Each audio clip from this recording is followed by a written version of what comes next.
शुरू करते हैं। सुहानी रॉय बोल रही हैं कि गुरुजी आप कैसे हैं? ठीक हैं, ठीक हैं।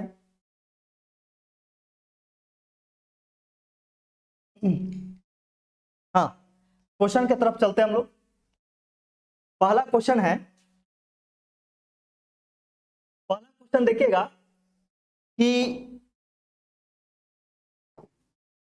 9 के पावर 100 प्लस 1 में 8 से भाग दिया जाए तो शेष फल क्या प्राप्त होगा, ये चीज पूछा गया है। ध्यान से आप देखेंगे कि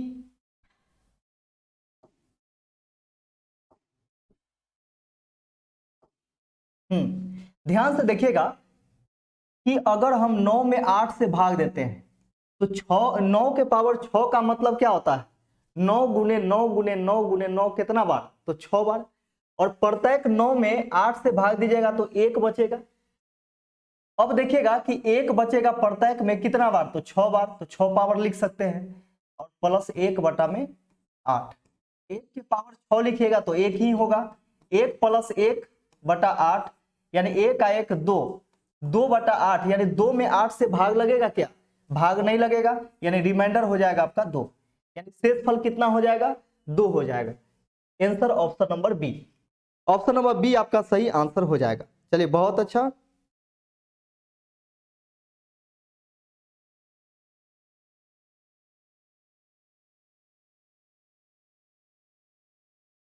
नवीन कुमार बोल रहे हैं कि आपका क्लास करने में मजा आता है। चलिए बहुत बहुत धन्यवाद।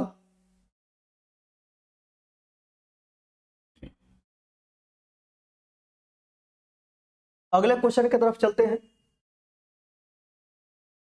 देखिए अगला क्वेश्चन क्या है, एक व्यक्ति घर से विद्यालय साइकिल से 20 किलोमीटर प्रति घंटा की गति से जाता है और 30 किलोमीटर प्रति घंटा की गति से लौटता है, उसका औसत चाल क्या है? देखिए जितना दूरी गया है उतना ही दूरी वापस आया है, तो औसत चाल बराबर क्या होता है कि 2 गुने जाने की चाल गुने वापस आने की चाल, अब बटा में जाने की चाल प्लस आने की चाल। तो औसत चाल बराबर हो जाएगा, औसत चाल बराबर होता है 2xy बटा में x प्लस वाई, यानी x फॉर जाने का चाल कितना है? तो 20 किलोमीटर प्रति घंटा है। आने की चाल 30 किलोमीटर प्रति घंटा। अब बटा में दोनों को जोड़ दीजिएगा तो 30 20 50 हो जाएगा। दोनों को जोड़ेंगे तो 50 हो जाएगा। 50। अब इसको काटिए, 0 से 0 कैंसिल, 5 से 5 चौके 20, 4 दूनी 8, 8 तिरी 24, 24 किलोमीटर प्रति घंटा, यानी 24 किलोमीटर प्रति घंटा इसका औसत चाल हो जाएगा, यानी option number B, sorry A, option number A. चलिए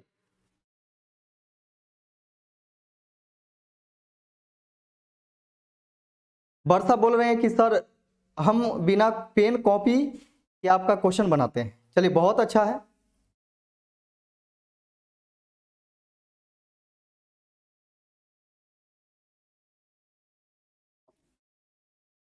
अगले क्वेश्चन की तरफ चलिएगा।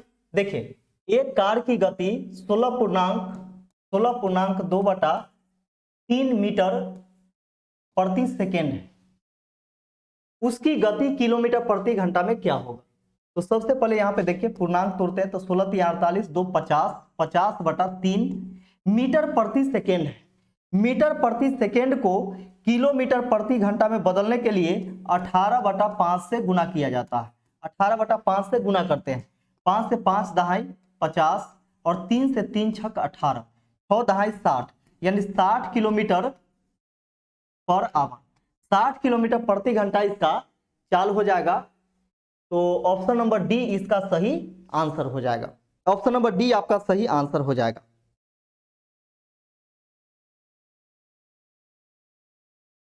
चलिए बहुत अच्छा। अगले क्वेश्चन की तरफ चलते हैं हम लोग।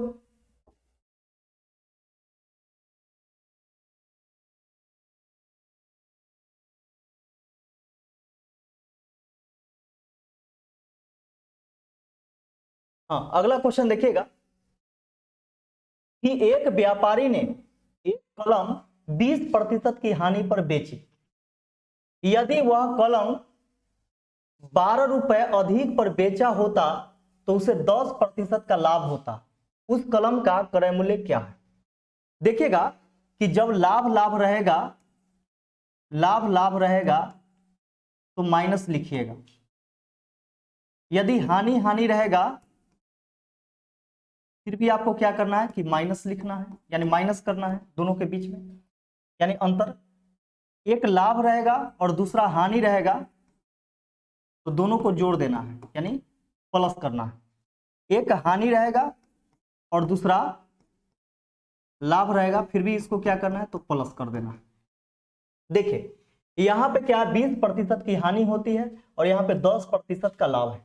हानि है और लाभ है, दोनों जुड़ जाएगा तो 20 और 10 30% का अंतर है दोनों के बीच में, जबकि मूल्य में कितना 12 रुपए का अंतर है, इसलिए दोनों बात बराबर हो गया। यहां से इसको कैंसिल कीजिए, 6 से 6 दूनी 12, 6 पचे 30, यानी 1% का वैल्यू हो गया 2/5। 1% का वैल्यू 2/5 हो गया। हम लोगों से पूछा गया है कि उस कलम का क्रय मूल्य क्या है, तो क्रय मूल्य 100% होता है, तो 100% बराबर हो जाएगा 2/5 गुने 100। 5 से काटिएगा 20 पचे 100, 20 दूनी 40, 40 यानी 40 आपका सही आंसर हो जाएगा। 40 यानी option number B, option number B आपका सही आंसर हो जाएगा।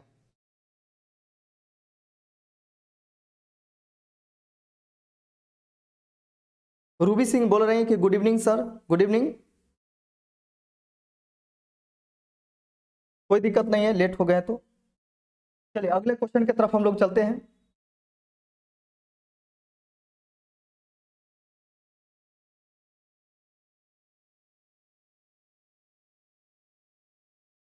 हाँ, हम लोग का क्वेश्चन है अगला। देखिए अगला क्वेश्चन है कि किसी संख्या को 4 7 यानी 4,7 से उत्तरोत्तर भाग देने पर शेष क्रमशः 2,1 प्राप्त होता है। यदि उसी संख्या को 28 से भाग दिया जाए तो शेष फल क्या प्राप्त होगा? उत्तरोत्तर भाग मतलब क्या होता है कि भागफल में ही भाग देना।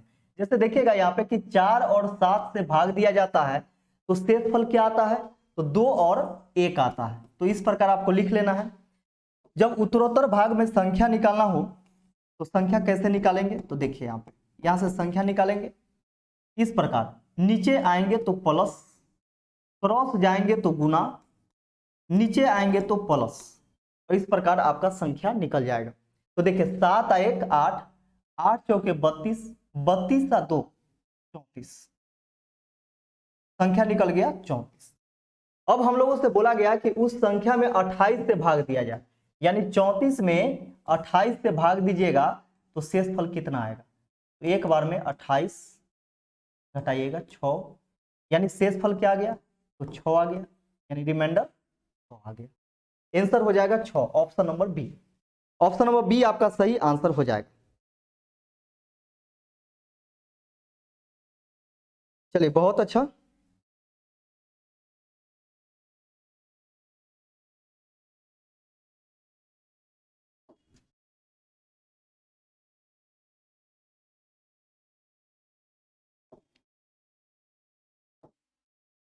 अगला क्वेश्चन देखिएगा कि 10 संख्याओं का औसत 8, यदि प्रत्येक संख्या में 14 से गुना किया जाता है तब नई संख्याओं के सेट का औसत क्या होगा? तो नया औसत बराबर देखिएगा, नया औसत, नया औसत बराबर क्या होगा, तो जो काम प्रत्येक संख्या में किया जाता है वही काम औसत में किया जाता है, तो हमारा आंसर प्राप्त हो जाएगा। देखिए प्रत्येक संख्या में बोला गया कि 14 से गुना किया जाता है, तो हम लोग औसत में भी 14 से गुना कर देंगे, हमारा आंसर प्राप्त हो जाएगा, यानी एवरेज प्राप्त हो जाएगा। 14 8 112, 112।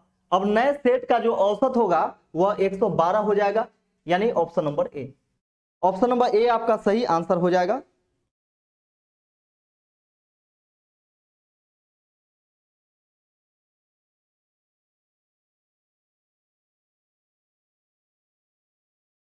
चलिए बहुत अच्छा।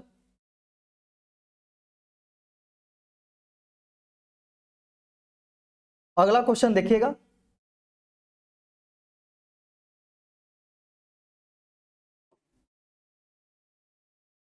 अगला क्वेश्चन है कि एक संख्या एवं उसके वर्ग का योगफल 240 है, वह संख्या क्या है? वह संख्या क्या है निकालना है। देखिएगा कि एक संख्या एवं उसके वर्ग का योग, तो देखिएगा एक संख्या माना कि x है और इसका वर्ग यानी x स्क्वायर, यही ना, ये दोनों का योग कितना है? तो 240 है। हम लोगों से पूछा गया कि संख्या ज्ञात कीजिए, तो संख्या मतलब क्या? x, यानी x का वैल्यू ही तो निकालना है। अब इस प्रकार आप बनाते हैं तो यह द्विघात समीकरण पर जाएगा, है ना। तो बाई ऑप्शन यहाँ पे बनाना अच्छा रहेगा। जैसे देखिएगा यहाँ पे कि 20 अगर आप रखते हैं बाई ऑप्शन, तो 20 अगर रखते हैं तो यहाँ पे 20 और 20 के स्क्वायर 400 होता है, तो 400 प्लस 20 कीजिएगा तो 420 हो जाएगा, जबकि 240 ही चाहिए। तो ऑप्शन नंबर ए तो होगा नहीं। और सोचिए, हाँ इसके बाद देखिए 15, तो 15 अगर हम x बराबर मान लेते हैं तो 15 प्लस 15 के स्क्वायर 225। अब दोनों को जोड़िए तो क्या 240 आ रहा है? क्या 240 आ गया, 240 आ गया। इसका मतलब संख्या कितना है? तो 15 है, यानी option number B. Option number B आपका सही आंसर हो जाएगा।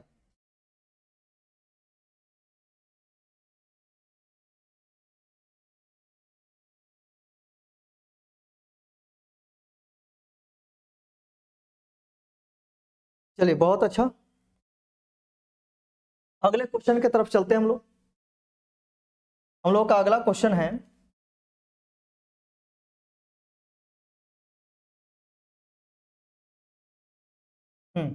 अगला क्वेश्चन देखिएगा कि कमल ने 5,000 रुपए में एक सोफा खरीदा और बाद में उसे 4,000 रुपए में बेच दिया, उसे कितने प्रतिशत हानि हुई? तो सोच के देखिए कि खरीदा यह है, यानी कॉस्ट प्राइस इसका क्या है? तो 5,000 रुपए, यानी 5,000 रुपए में यह खरीदा, जबकि बेच दिया कितना में? यानी सेलिंग प्राइस 4,000 रुपए। तो स्वाभाविक है कि हानि हुई है। 5,000 में खरीदा और 4,000 में बेच दिया, इसका मतलब कितना हानि हुआ? तो 1,000 रुपए इसको लॉस लगा। तो लॉस प्रतिशत यहां से निकलेगा, तो लॉस प्रतिशत यानी लॉस गुने 100 अब बटा में सीपी यानी 5,000। अब यहां से हम इसको काट कूट करते हैं, 3 जीरो से 3 जीरो कैंसिल, 5 से काटिएगा 20 25 100, यानी 20% इसको लॉस लगा, 20% की हानि, 20% की हानि हुई, यानी option number B. Option number B आपका सही आंसर हो जाएगा।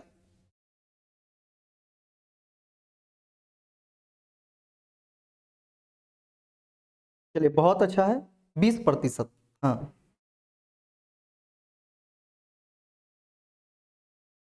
अगला क्वेश्चन देखेंगे।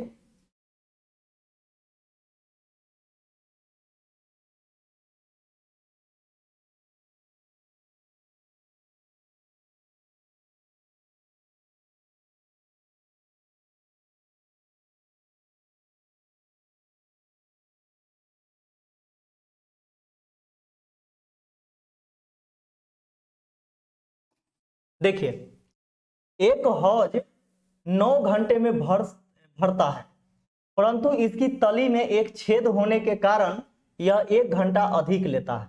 यदि हौज पूरा भरा हो तो यह छेद कितनी देर में हौज को खाली कर देगा? ध्यान से समझिएगा कि एक जो नल है वह एक हौज को 9 घंटे में भर देता है, लेकिन उसी को, किसको? उसी नल को, यानी ए को ही 1 घंटा अधिक लगता है। कब? जब तली में छेद रहता है तब, यानी पानी जो है वह रिस रहा है, तो दोनों के सहयोग से हम एलसीएम निकालेंगे तो 90 हो जाएगा। 9 से 9 दहाई 90 और 10 से 10 नमा 90। अब ध्यान से समझिएगा कि यही नल पहले बिना छिद्र का, यानी जब रिसाव नहीं था, लीकेज नहीं था, तो 10 लीटर भरता था, और यही नल अब 9 लीटर भर रहा है। इसका मतलब रिसाव जो है वह 1 लीटर खाली कर रहा है, यानी 1 लीटर खाली हो जा रहा है प्रति घंटा, है ना।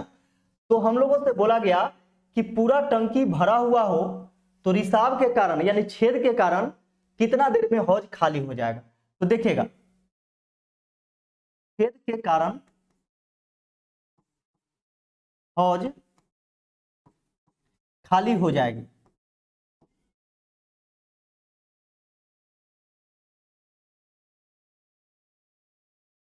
खाली हो जाएगी कितना देर में? तो 90 लीटर का टंकी है और छिद्र का क्षमता कितना है? तो 1 लीटर प्रति घंटा खाली करने का।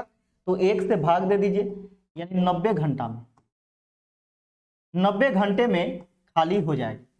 90 घंटे में खाली हो जाएगी, यानी option number B. Option number B आपका सही आंसर हो जाएगा, 90 घंटे में खाली हो जाएगी।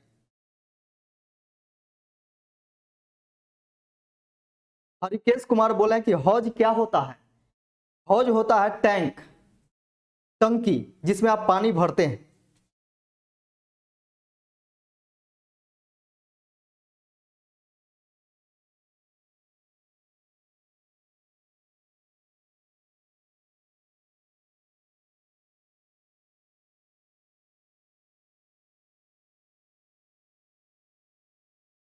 चलिए,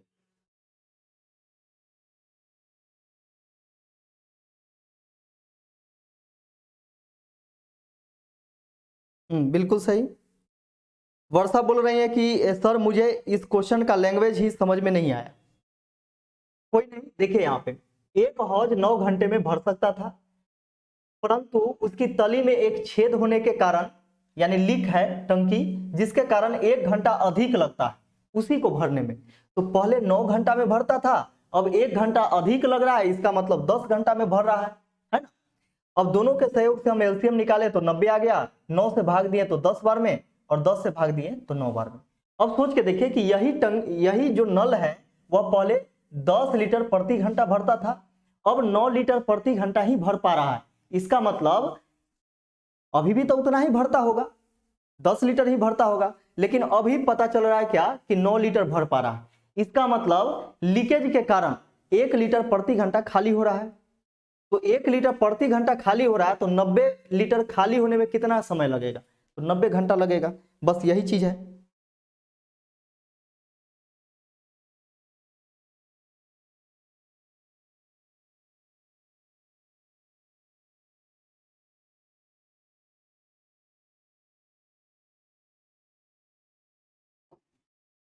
चलिए अगला क्वेश्चन की तरफ हम लोग चलते हैं।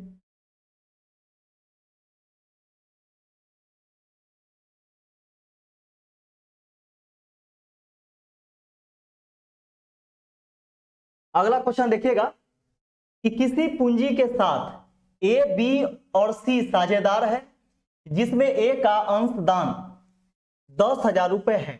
यदि 1,000 रुपए के कुल लाभ में से ए को 500 रुपए मिलता है और बी को 300 रुपए मिलता है, तो सी की पूंजी क्या है? ध्यान से समझिएगा कि ए, बी और सी, इसके लाभ में से लाभ कितना है? टोटल 1,000 रुपए का लाभ होता है।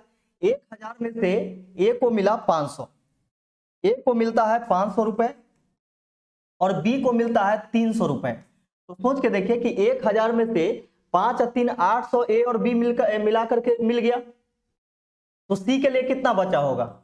200 रुपए। यहां से अनुपात लगाइएगा तो 2 जीरो से 2 जीरो कट जाएगा, यानी 5:3:2। ये क्या निकला? लाभ का अनुपात। और जो लाभ का अनुपात होता है वही पूंजी का भी अनुपात होता है। तो पूंजी का अनुपात कितना हो जाएगा? यही रहेगा जो लाभ का अनुपात होगा। अब यहां पे देखिएगा कि पूंजी का अनुपात इतना है, यहां पे बोला गया कि ए का अंशदान यानी ए का पूंजी जो है वह 10,000 रुपए है, लेकिन अनुपात में देखिए तो कितना है? 5 है। अनुपात में 5 रुपया अंशदान है, जबकि है कितना? 10,000 रुपए। दोनों बात यहां से बराबर, 5 से काटेंगे 5 दूनी 10, यानी 2,000 बार में। एक का वैल्यू 2,000, अनुपात एक का वैल्यू 2,000। हम लोगों से पूछा गया कि सी का पूंजी क्या है, तो देखिए सी का पूंजी 2 है, एक का वैल्यू 2,000, तो 2 का वैल्यू 2 गुने 2,000 यानी 4,000 रुपए। 4,000 रुपए सी लगाया है पूंजी, 4,000 यानी ऑप्शन नंबर ए। ऑप्शन नंबर ए आपका सही आंसर हो जाएगा।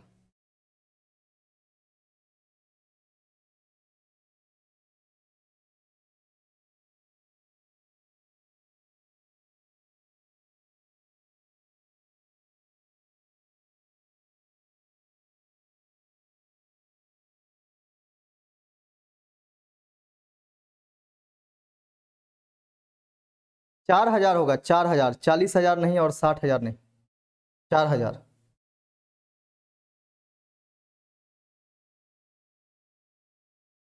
चलिए अगले क्वेश्चन की तरफ चलते हैं हम लोग।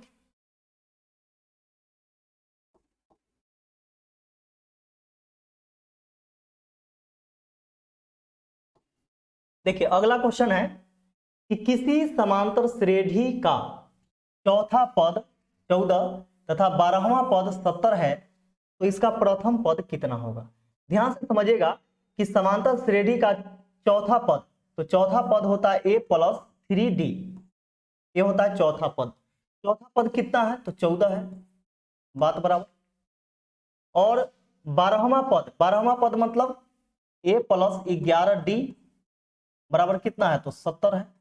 हम लोगों से पूछा गया कि पहला पद क्या है, यानी a का वैल्यू पूछा गया है। तो जब a का वैल्यू निकालना है तो इसको समीकरण 1 मान लीजिए और इसको समीकरण 2 मान लीजिए, ठीक है। a का वैल्यू निकालना है तो d को कटा दीजिए, और d को कटाने के लिए यहाँ पे देखिए, यहाँ पे जितना होना चाहिए उतना यहाँ पे होना चाहिए, तो इसमें 11 से गुना करते हैं और इसमें 3 से गुना करते हैं, बात बराबर हो जाएगा। 11 से 11, एक कम 11 a प्लस 11 33 d बराबर 11 से इसमें गुना कीजिएगा तो 154 हो जाएगा। इसका देखिए 3 से गुना कीजिएगा तो 3a प्लस 11 33 d बराबर 7 21 210, ये हो गया। अब यहां से हम लोग क्या करते हैं, इसको काटते हैं, माइनस माइनस माइनस, इससे कैंसिल हो गया। 11a में से 3a घटाइएगा तो 8a बचेगा। 8a बराबर, इसको घटाइए तो माइनस में 10 में से 4 घटेगा 6, 10 में से 5 घटेगा 5, 1 में से 1 घटेगा 0, 8 से काटिएगा 8 सते 56, 7 बार में a बराबर क्या हो गया -7। और a जो होता है वह प्रथम पद होता है, और प्रथम पद हम लोगों से पूछा ही गया है, यानी -7 हो जाएगा प्रथम पद, यानी option number B. Option number B आपका सही आंसर हो जाएगा।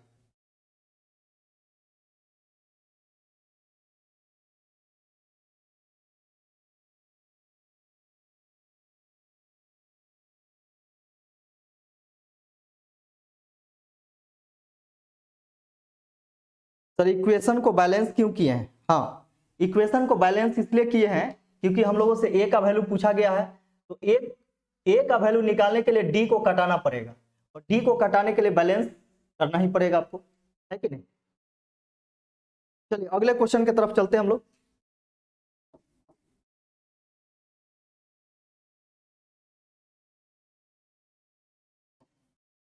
अगला क्वेश्चन देखिएगा कि 19 लगातार सम पूर्णांकों का औसत 50, इन पूर्णांकों की सर्वोच्च संख्या क्या है, यानी सबसे बड़ी संख्या क्या है। यहां पे देखिएगा कि 19 लगातार सम पूर्णांकों का औसत क्या है तो 50। तो औसत जो होता है बिल्कुल बीच वाला संख्या होता है, बिल्कुल बीच वाला संख्या होता है औसत। ये हमारा औसत निकल गया। और 19 संख्या है, और 19वां संख्या कैसी संख्या है तो सम संख्या है, तो सम संख्या है, और यह औसत भी आपका सम संख्या है। औसत भी क्या है, सम संख्या है। तो 19 में से एक ए भी संख्या तो होगा जो कि सम है, इसका मतलब इससे पहले 9 संख्या और इसके बाद भी 9 संख्या, तो 9 संख्या 18, और एक संख्या यह 50 जो है यह एक संख्या है। और आप जानते हैं कि प्रत्येक दो सम संख्याओं के बीच में, यानी प्रत्येक क्रमागत दो संख्या सम संख्याओं के बीच में 2 का अंतर होता है। तो प्रत्येक 2 के बीच में 2 का अंतर होगा, तो 9 संख्या में कितना का अंतर होगा, 9 दूनी 18 का अंतर होगा, 18 का, है ना। और सबसे बड़ी संख्या पूछा गया है, इसका मतलब इसके औसत से 18 ज्यादा होगा संख्या, यानी 50 प्लस 18 68, यानी सबसे बड़ी संख्या यानी सर्वोच्च संख्या जो होगा, यानी मैक्सिमम वैल्यू, वह 68 हो जाएगा। 68 यानी option number B. Option number B आपका सही आंसर हो जाएगा। चलिए बहुत अच्छा।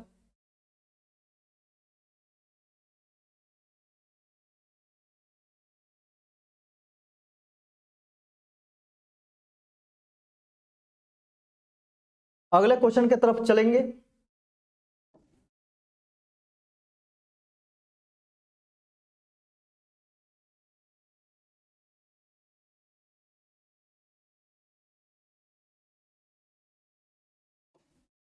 हाँ, पहले 100 धनात्मक पूर्णांक पूर्णांक संख्याओं का औसत क्या होगा? पहले 100 धनात्मक पूर्णांक संख्याओं का औसत क्या होगा? तो देखिएगा, पहले 100 धनात्मक पूर्णांक कौन? तो 1 से लेकर के 100 तक की संख्या, यानी 1 2 3 4 5 अप टू डॉट डॉट कितनी संख्या? तो 100 संख्या, यानी 100 100 ये हो गया। अब यहां पे देखिएगा किसका औसत निकालना है। तो आप जानते हैं कि औसत बराबर क्या होता है? सभी प्रेक्षणों का योग बटा में प्रेक्षणों की संख्या, यानी सम ऑफ डाटा अपॉन में नंबर ऑफ डाटा। तो देखिएगा यहाँ पे कि सभी को जोड़िएगा तो लगातार n प्राकृत संख्या है ना, तो ज्यादा समय लगेगा। यहाँ पे देखिएगा कि अगर सर्वांतर बराबर हो, यानी कॉमन डिफरेंट बराबर हो, तो क्या करते हैं कि एवरेज बराबर, यानी एवरेज जब भी निकालना हो तो first plus last, first plus last upon 2 कर देते हैं, तो हमारा एवरेज निकल जाता है। फर्स्ट नंबर कौन है? तो 1 है, और लास्ट नंबर कौन है? तो 100 है। अब बटा में 2, 101 बटा 2, 101 में 2 से भाग दीजिएगा तो 50.5 आएगा, 50.5, यानी option number C. Option number C आपका सही आंसर हो जाएगा।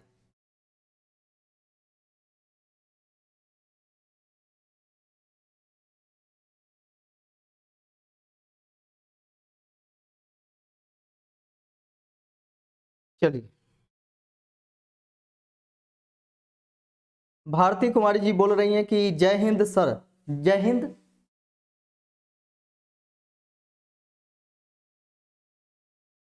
अभिरूप प्रसाद बोल रहे हैं कि good evening sir, good evening. चलिए अगले क्वेश्चन की तरफ चलते हैं हम लोग।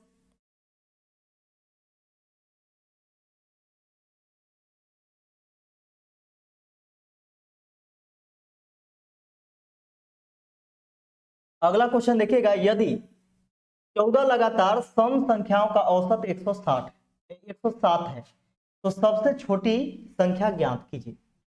देखिए 14 लगातार कैसी संख्या है? तो सम संख्या है, और उसका औसत क्या है? तो 107। 107 औसत है, एवरेज है, तो यह संख्या नहीं हो सकता है। संख्या इसलिए नहीं हो सकता है क्योंकि यह विषम संख्या है, जबकि 14 संख्या जो है वह सम संख्या है। 14 संख्या है जो वह सम संख्या है। तो इसके बाद वाला सम संख्या देखेंगे, इसके जस्ट बाद वाला और इसके जस्ट पहले वाला। तो देखिएगा 107 से पहले सम संख्या कौन होगा? तो 106 होगा, और 107 के बाद सम संख्या कौन होगा? तो 108 होगा। ये हो गया। अब देखिए 14 संख्या में से 2 संख्या तो ये हो गया, 2 संख्या। अब बच गया कितना? तो 12 संख्या।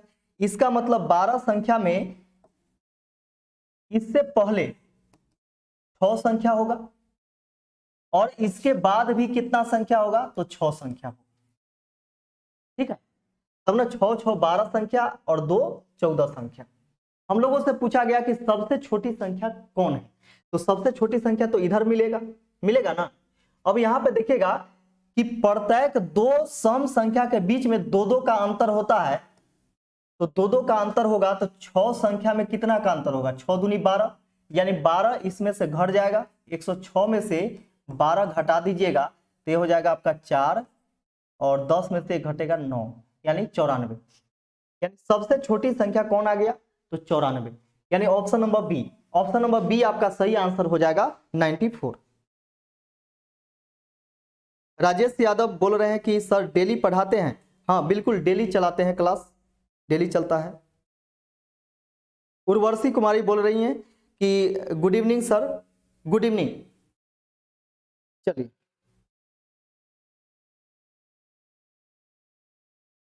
सीपू सिंह बोल रही हैं कि सर अभी क्वेश्चन बन जाता है लेकिन एग्जाम में नहीं बनता है, क्यों होता है ऐसा? ऐसा इसलिए होता है क्योंकि देखिए मेन आपको दिखाना कहाँ है? तो एग्जाम में ही दिखाना है, क्योंकि एग्जाम यह तय करता है कि आपका जॉब होगा कि नहीं होगा। और एग्जाम में भी जो भी आपको समय मिलता है तो सोच के देखिए कि 1 घंटा या 1.5 घंटा या 2 घंटा जितने भी एग्जाम के द्वारा दिए जाते हैं, उस समय में वह समय आपको तय करता है कि आपका जॉब होगा कि नहीं होगा, है ना। तो पूरे जीवन का पढ़ाई आपको वहां पे माइंड से निकालना पड़ता है, और ऐसा तब संभव है जब आप रिवीजन करेंगे। आपको लग रहा होगा कि हाँ क्वेश्चन बन जाता है, तो वह आपका कॉन्फिडेंस है। और नहीं बनते हुए भी लगता होगा क्या कि ये क्वेश्चन बन जाएगा एग्जाम में जाने के बाद, तो वह आपका ओवर कॉन्फिडेंस है। तो स्टूडेंट को कॉन्फिडेंस में रहना चाहिए, न कि ओवर कॉन्फिडेंस में। तो इसलिए आप ज्यादा से ज्यादा रिवीजन करें, और जितना बार आप रिवीजन कीजिएगा उतना आपके लिए बेस्ट होगा, और एग्जाम में जाएंगे एक भी क्वेश्चन आपसे नहीं फंसेगा, सब बना करके आप आएंगे।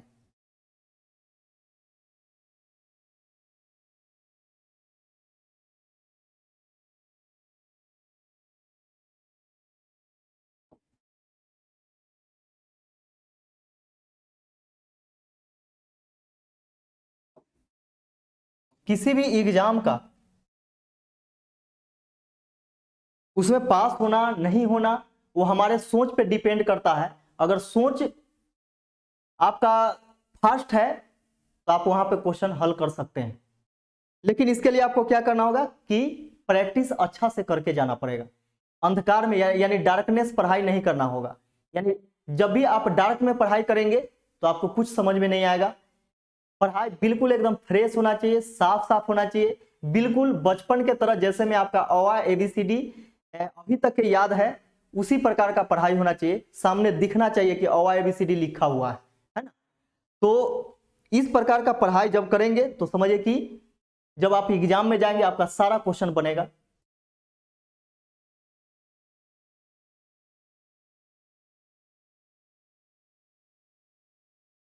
सीपू सिंह बोल रही है कि सर बिहार पुलिस के मेरिट लिस्ट में छंट गए हैं 11,880 वाला में। चलिए कोई दिक्कत नहीं है, छट गए हैं तो ये चीज सोचना है कि हम क्यों छटे हैं, कहाँ कहाँ दिक्कतें हुई है। उस दिक्कत को आप क्या कीजिए कि अभी से सुधारिए, सही कीजिए। और आप अपने दिक्कत को आपसे ज्यादा कोई नहीं जान सकता है, इसलिए आप उस चीज को ढूंढिए कि हमसे क्या भूल हुई, क्या गलती हुई जिसके कारण मेरा मेरिट नहीं बना। तो इतना आप अपने से खोजेंगे तो समझिए कि आप सफल जरूर होंगे, और ये विश्वास रखिए। चलिए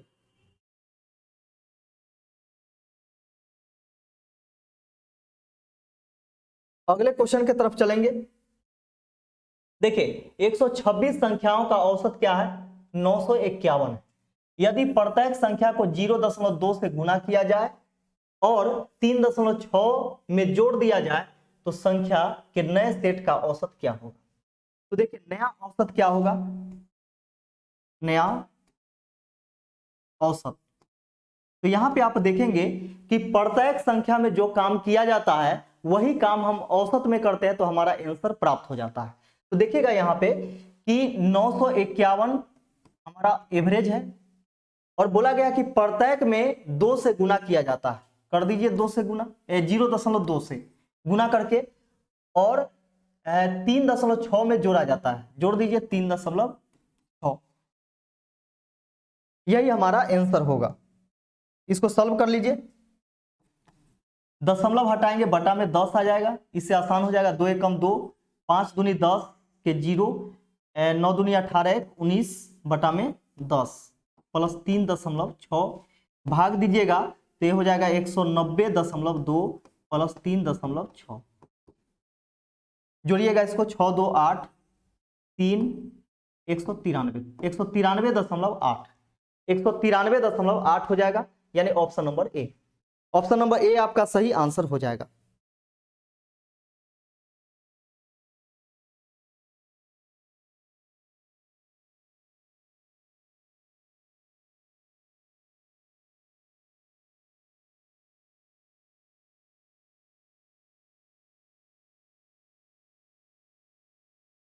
शीतल रानी बोल रहे हैं कि नमस्ते सर, खुश रहिए।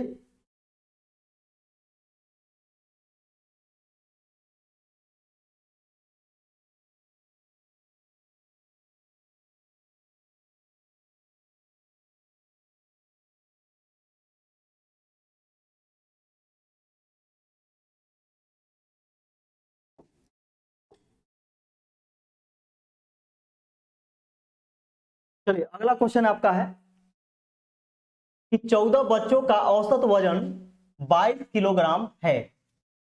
14 बच्चों का औसत वजन कितना है? तो 22 किलोग्राम है। यदि अध्यापक का वजन भी मिला दिया जाए तो औसत वजन 23 किलोग्राम हो जाता है। अध्यापक का वजन कितना है? तो देखिएगा, अध्यापक का वजन, यहां से एक चीज देखेंगे आप कि पहले जितना औसत था, औसत में वृद्धि कब हुआ? जब अध्यापक आए हैं। अध्यापक जब आए हैं और औसत में वृद्धि हो गया, इसका मतलब बच्चों के वजन से ज्यादा वजन के अध्यापक आए होंगे। इस चीज को आप समझ रहे हैं? तो यहां पे देखिएगा कि पहले 22 किलोग्राम एवरेज था, अब हो गया 23 किलोग्राम। इसका मतलब प्रत्येक में एक एक बढ़ गया, एक एक केजी। तो 14 बच्चा था, एक अध्यापक, यानी अब 15 लोग हो गए और 15 में एक एक केजी बढ़ेगा तो 15 केजी। इसका मतलब पहले के औसत से 15 किलोग्राम अधिक वजन के अध्यापक आए होंगे। तो देखिएगा यहाँ पे कि पहले औसत था 22 और इसमें 15 जोड़ दीजिए तो कितना हो जाएगा? 37 केजी।